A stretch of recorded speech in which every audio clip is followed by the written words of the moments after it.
గౌరవ ముఖ్యమంత్రి గారు నిన్న వచ్చి చాలా పెద్ద ఆర్భాటంగా చీఫ్ సెక్రటరీ గారిని తీసుకొచ్చి ఏరియల్ సర్వే చేసి కొండంద వెలకర పట్టినట్టు ఆ కాంట్రాక్టర్ రద్దు చేస్తున్నా అని చెప్పి పోయిండే. అంతే, దాంతో పాటుగా ముఖ్యమంత్రి ఐశ్యతల ఒక సామాన్యుడు సైతం క్షమాపణ చెప్పాలంటే వెనక ముందు ఆలోచన చేస్తారు. తనకు చేయగలిగే శక్తి ఉండి కూడా ఇవ్వగలిగేటువంటి ఆలోచన ఉంటే అదొక పెద్ద సమస్య కానే కాదు. డబుల్ బెడ్రూమ్ కు సంబంధించిన అంశం మీద నేను క్షమాపణ అడుగుతున్నా అని చెప్తా ఉన్నాడు. ముఖ్యమంత్రిగా ఏడాది కింద వేములవాడలో చెప్పినటువంటి అంశం మీదనే సరే ఈ ప్రాజెక్టుకు సంబంధించిన డబుల్ బెడ్రూమ్లు క్షమాపణ అడిగినావు.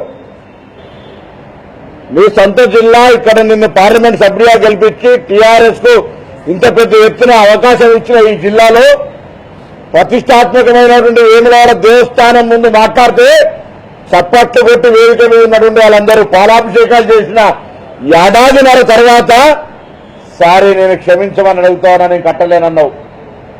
ఇది అనక ముందు 2 నెలల ముందు 3 నెలల ముందు మహబూబ్నగర్ జిల్లాలో కరీవేనా మండలం లోపల ప్రాజెక్టు దగ్గరే కాంగ్రెస్ 70 ఇళ్లు కట్టిండ్రు, నేను 5,04,000 ఇళ్లు కట్టిస్తా అని చెప్పి వాగ్దానం చేసావు.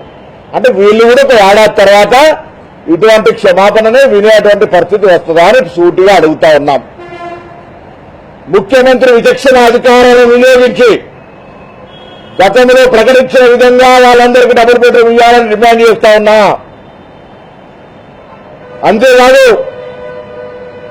నిన్న కాంట్రాక్టర్ రద్దు చేస్తున్నాం. కాంట్రాక్టర్ ఎవరా పెట్టింది అంటే ఈ ప్రభుత్వం వచ్చిన తర్వాత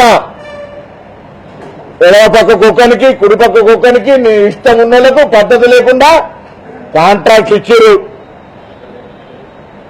మీ కరపత్రమైనటువంటి నమస్తే తెలంగాణలో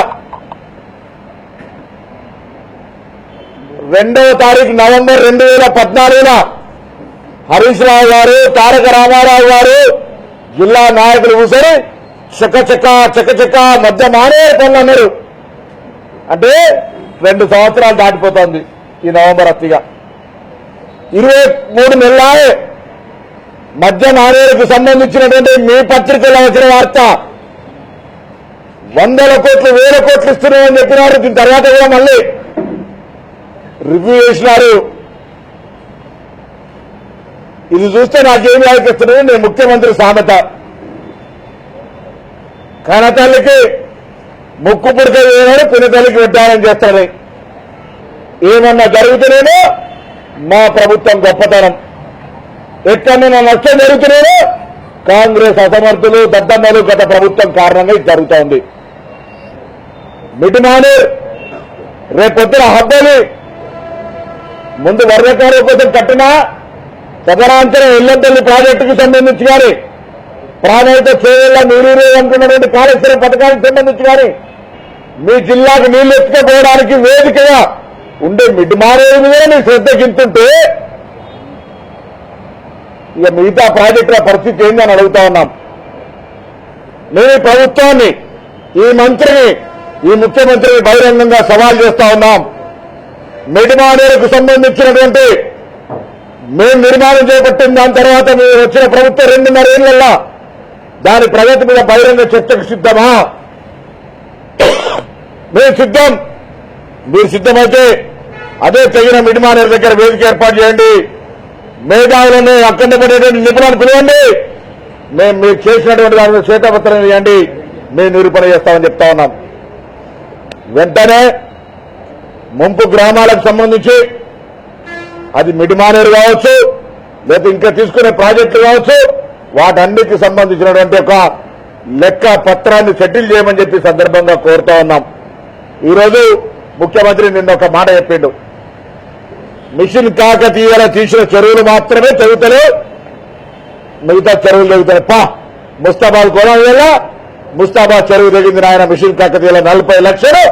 మీ టీఆర్ఎస్ నాయకులు కాంట్రాక్ట్ పట్టిన ముస్తాబాద్, నీ కొడుకు మంత్రిగా ఉన్న ముస్తాబాద్ మిషన్ కాకతీయ చేపట్టిన చెరువు తెగింది చూపెడు తప్ప గ్రామ పంచాయతీలల్లో మండల పరిషత్తులలో విజిలెన్స్ గా ఉండి ఈ వర్షాలు పడకముందు మిషన్ కాకతీయ చెరువులలో ఎంత బిల్ క్లెయిమ్ చేసిండ్రు, ఈ వర్షాలు వచ్చిన తర్వాత ఆ నీళ్లను చూపెట్టి రేపెంత మిషన్ కాకతీయ పేరుగా బిల్లులు తీసుకుంటుండ్రో మేము డేగా కన్ను పెట్టి చూస్తున్నాం బిడ్డ. అధికారులారా విజిలెన్స్ విచారణ చేపిస్తాం. జిల్లా కలెక్టర్ గారు మీ అధికారులను హెచ్చరిక చేయండి. మిషన్ కాకతీయ పేరు మీద 2 సంవత్సరాలుగా జరిగిన పేమెంట్ ఒక ఎత్తు అయితే ఈ వర్షాలతో చెరువులు నిండిన తర్వాత మొత్తం బిల్లుల రూపంలో మొత్తం పనులు జరిగినట్టుగా లక్షల రూపాయల బిల్లులు చేతులు మారే ప్రక్రియ ప్రారంభమవుతా ఉంది. అడ్డుకట్ట వేయమని చెప్పి సందర్భంగా కోరుతా ఉన్నాం. మరి ముఖ్యమంత్రి గారు ఎవరో ఒక్కసారి చూడండి.